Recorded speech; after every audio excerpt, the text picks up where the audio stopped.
Croeso mawr yn ôl ato ni i gystadlu'r Gwartheg Godro yma yn y cylch Gwartheg bore yma, bore dydd Mercher y Sioe wrth gwrs.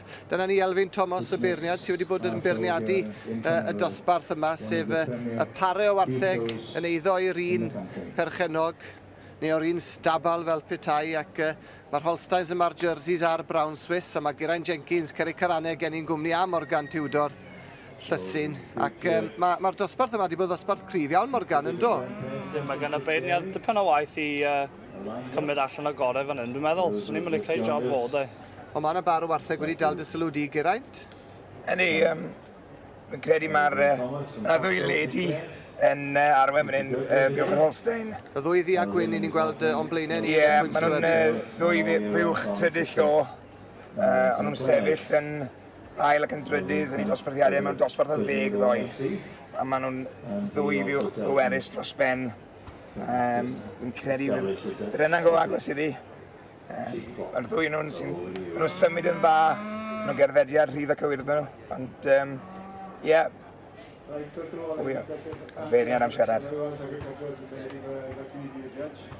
It's a privilege to do the job, and it's nice to have such excellent cattle to judge. 5 tremendous pairs, all different types, and the in-milk cattle all carried the milk very well up high in there, and the 2 maiden heifers and all paraded well and possessed excellent body conformation. So I'd like now just to go and tap out my champion and reserve champion pair. Okay, thank you.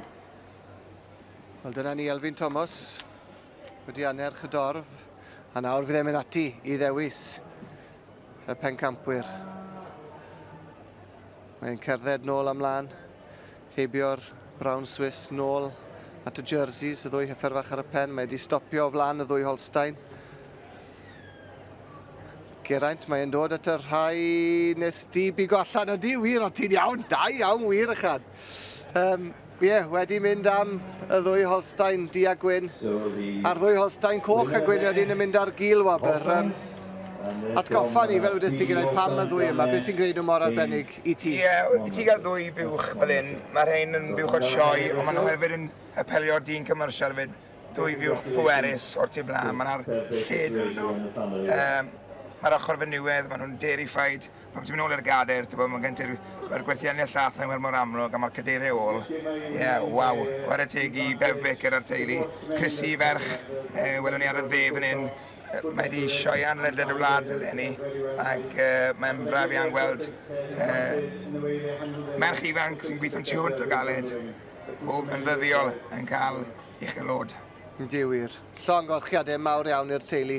A'r Holsteins coch a gwyn yn mynd ar gil wabr Morgan.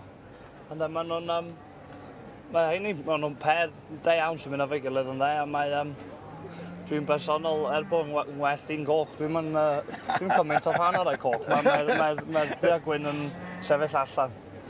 Na, pencampwriaeth da iawn, mae rhai gweud, ac llongorchiadau mawr iawn iddyn nhw. A Geraint a Morgan am y tro, diolch yn fawr i chithau hefyd am eich gwmni. Diolch yn fawr.